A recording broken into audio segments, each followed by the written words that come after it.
Hello viewers, இன்னைக்கு நம்ம பார்க்க போறது ஒன் பீஸ் எபிசோட் 615 பார்ட் 2.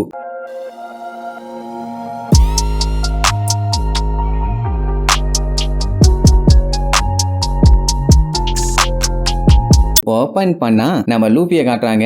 மொமனசுக்கியை தூக்கிட்டு அப்படியே அவன் பாட்டுக்கு வரான். மயக்கத்துல இருந்த மொமனசுக்கி அப்பதான் எந்திரிச்சு பார்த்துட்டு, என்னப்பா இந்த இடமே வித்தியாசமா இருக்கு, அந்த ஹோல்குள்ள இருந்து வெளியில வந்துட்டமா நீ கேப்பான். அதெல்லாம் வந்தாச்சுப்பான உடனே, ஓ மேல ஏறிய வந்துட்டியா சூப்பர்னு சொல்லிட்டு இருப்பானா. அப்போங்கும் போது தூரத்துல டம டம டம டமன்னு சுடுற சவுண்டு என்னன்னு பார்த்தா அப்பதான் பிரவுன் பியர்ட கண்ட மினிக்கு சுட்டுட்டு இருந்திருப்பானுங்க. அதான் போன எபிசோட்ல அந்த லூசு பைய சீசர் பயங்கரமா டிராமா பண்ணி அவன் ஆளுல வச்சு சுட வச்சான்ல, அதான் அப்படி அவன் விழுகிறத பார்த்த உடனே லூபி பயங்கரமா காண்டாயி, பொய்யால இன்னைக்கு செத்தடான்னு மொமனசுக்கியை ஓரமா இறக்கி விட்டுட்டு தேர்ட் கியர் எடுத்து கைய பெருசா ஊதி ஆர்மமெண்ட் ஹாக்கி பவரை யூஸ் பண்ணி பயங்கர ஸ்ட்ராங் பண்ணிடுவான். அந்த டைம் தான் அவன் கேஸ்டனட் பவரை யூஸ் பண்ண போயிருப்பான். அப்போங்கும் போது லூபி வந்து ஒரு குத்து என்ன முழுசா அடி பண்ணல, லைட்டா தான் போட்டுக்குது, ஜஸ்ட்ல எஸ்கேப் ஆயிட்டான். அதுக்கே வாயில ரத்தம் வந்து கொக்கா மக்கா என் பாடியவே அதிர வச்சுட்டான். யாரா நீ யாருன்னு கேட்கும் போது அப்படியே கை ரிவர்ஸ்ல போய் சின்னதாகும். எல்லாம் லூபி நிக்கிறத பார்த்துட்டு மிரண்டுருவானுங்க. இது அந்த ஸ்டார் அட்டாச்சான்னு சீசருக்கெல்லாம் உள்ள அப்படியே அள்ளு விடும். அவன் சீசரை முறைச்சுக்கிட்டே நேரா பிரவுன் பியர்டு கிட்ட போய் ஒன்னும் கவலைப்படாதேம்பா, அவனுக்கு அவனோட ஃபீலிங்ஸ் புரியுது. ஏன்னா அவனை கட்டி போட்டு வச்சிருந்தப்போ அவனோட மாஸ்டரை பத்தி அவ்வளவு நல்ல விதமா அவனை ஒரு கடவுளா இவங்க கிட்ட சொல்லிட்டு இருந்தான். ஏன்னா அவன் என் உயிரையே காப்பாத்தினவன், என் மாஸ்டர் தான் எனக்கு எல்லாமேன்னு. கடைசியில அவன் இப்படி காலவாருவான்னு கொஞ்சம் கூட அவன் எதிர்பார்க்கவே இல்லை. அந்த டைம் சீசர் என்ன பண்ணுவான், அவன் ஆளு எல்லாத்தையுமே செகண்ட் ஃப்ளோருக்கு போக சொல்லுவான். ஏன்னா இன்னும் கொஞ்ச நேரத்துல நேவி ஆளுகளும் இந்த ஸ்டார் ஹெட் பைரட்ஸ் ஆளுகளும் வந்துருவானுங்க. அப்பதான் பிளான் எக்ஸிக்யூட் பண்ண முடியும். அப்புறம் கேமராவை பார்த்து இந்த மேட்டர் எல்லாத்தையுமே ப்ராட்காஸ்ட் பண்ணுங்கடா, ஒய்யாலையெல்லாமா அடிச்சு புடிச்சு வேலையை பார்ப்பானுங்க. இங்க மொமனசுக்கி அந்த சீசரை பார்த்தோன்னே மிரண்டுருவான். ஏன்னா கடைசியா அவன் பேசிட்டு இருக்கும் போது அவன் கேட்டிருப்பான், இந்த மாதிரி குழந்தைகளுக்கு கேண்டிஸை ரெகுலரா கொடுத்துக்கிட்டே இருந்தா இன்னும் ஒரு 5 வருஷத்துல செத்துருவாங்கன்னு. அது மட்டும் இல்லாம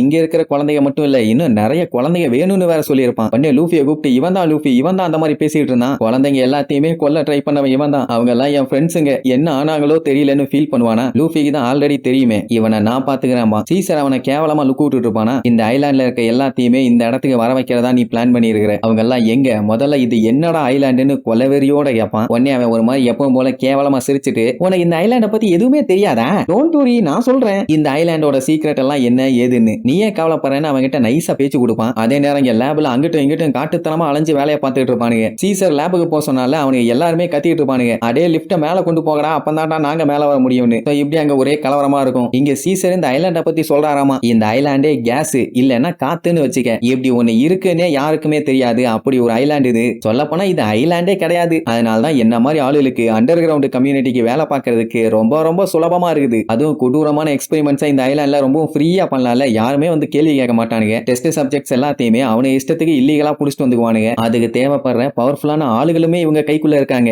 இன்கேஸ் ஏதாச்சும் பிரச்சனை வந்தா கூட அந்த பெரிய பொசிஷன்ல இருக்கவனுங்க அந்த பிரச்சனை எல்லாத்தையுமே சால்வ் பண்ணிடுவானுங்க. சோ யாருக்குமே இதை பத்தி தெரிய போறதும் இல்ல, என்ன யாரும் வந்து தடுக்க போறதும் இல்ல. இந்த ஐலாண்டுக்கு வந்ததுக்கு அப்புறம் யார் அழுதாலும் கத்துனாலும் கதறினாலும் எவனுமே வந்து ரெஸ்கியூ பண்ண மாட்டான். ஏண்டா விளக்கண்ண, உனக்கு இந்த ஐலாண்ட பத்தி கூட ஒழுங்கா தெரியல, ஆனா தேவையில்லாம இந்த மாதிரி பெரிய பஞ்சாயத்துக்குள்ள மூக்க விட்டு கடைசியில இப்ப சாக போற, இதெல்லாம் தேவையா உனக்கு? போய் அந்த ட்ரெஃபல்கர்லா கூட போய் கூட்டணி வச்சிருக்க, அதெல்லாம் நல்ல ஐடியாவே இல்ல. ஏன்னா அவன் சேட வச்சு பஞ்சாயத்து பண்ணிட்டு இருக்கான். அது மட்டும் இல்லாம உன்னை யூஸ் பண்ணி என்ன கிட்னாப் பண்றதுக்கு வேற பிளானிங். அந்த சேடு ஒன்னும் சாதாரண விஷயம் இல்ல, அதை இந்த உலகத்திலேயே ஒருத்தனால கிரியேட் பண்ணணும்னா அது என்னால மட்டும்தான் முடியும். முதல்ல சேடுன்னா என்னன்னு தெரியுமா லூஃபி உனக்கு? நீங்க யாருகிட்ட மோதிட்டு இருக்கீங்க தெரியுமா? மோஸ்ட் டேஞ்சரஸ் வார்லார்டான டான் கிஹோட்டி டோஃப்ளமிங்கோ கூட. ஏன்னா இது அவனோட சொந்த ஃபேக்டரி. சேடுங்கிறத ப்ராசஸ் பண்ணி அதை ஒரு ஃப்ரூட்டா மாத்துவானுங்க, அதுக்கு பேரு ஸ்மைலு. ஸ்மைலுன்னா உனக்கு என்னன்னு தெரியுமா தம்பினா, அதுக்கு ஒரு விளக்கம். அது வேற ஒண்ணும் இல்ல, டெவில் ஃப்ரூட் எல்லாம் இப்ப அதுவா உருவாகுது இல்ல, அதுக்கு பதிலா இவனுங்க மேன்மேடா உருவாக்குவானுங்க. ஸ்மைலுங்கிறது ஜோயன் டைப் டெவில் ஃப்ரூட், அதை இவனுங்களா மேன்மேடா உருவாக்கி யாருக்கு வேணாலும் கொடுக்கலாம். அதை அவனுங்க சாப்பிட்டு பயங்கர பவர்ஃபுல்லான மிருகமா மாற முடியும். இது எல்லாத்தையுமே இங்க இவனுங்க ப்ரொடியூஸ் பண்ணி டோஃப்ளமிங்கோ கிட்ட கொடுப்பான். அவன் அது எல்லாத்தையும் வெளியில விற்பான். நியூ வேர்ல்டுல அவன் ஒரு பெரிய ஆளு. அதுலயும் இந்த ஸ்மைலுங்கிற டெவில் ஃப்ரூட்டை யூஸ் பண்ணி 4 எம்பரர்ஸ்ல ஒரு ஆளு ஒரு ஆர்மியவே ரெடி பண்ணி வச்சிருக்கான். யோசிச்சு பாருங்க அவன் கிட்ட எவனாச்சும் நெருங்க முடியுமான்னு. இதெல்லாம் கேட்கும் போதே உனக்கு அப்படியே அள்ளு விடல. இப்ப புரியுதா நீ எவ்வளவு பெரிய பஞ்சாயத்துல கைய வச்சிருக்கன்னு? தேவையில்லாம என்னைய தொட்ட நீ கெட்ட தம்பி.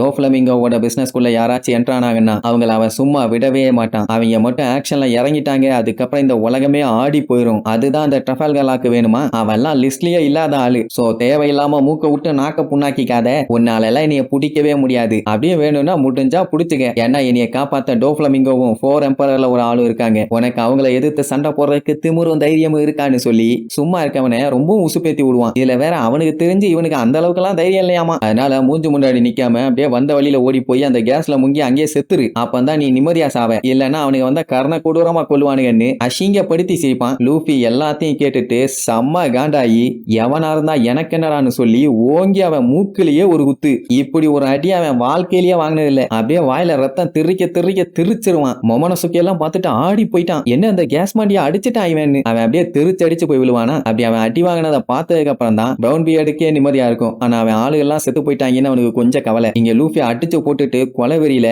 எல்லாத்துக்கூடயுமே நான் சண்டை போட தயாரா, எவனா இருந்தாலும் வர சொல்லு, பொலந்துடுறேன்னு படுபயங்கரமா கூடுவான். அவ்வளவுதான்.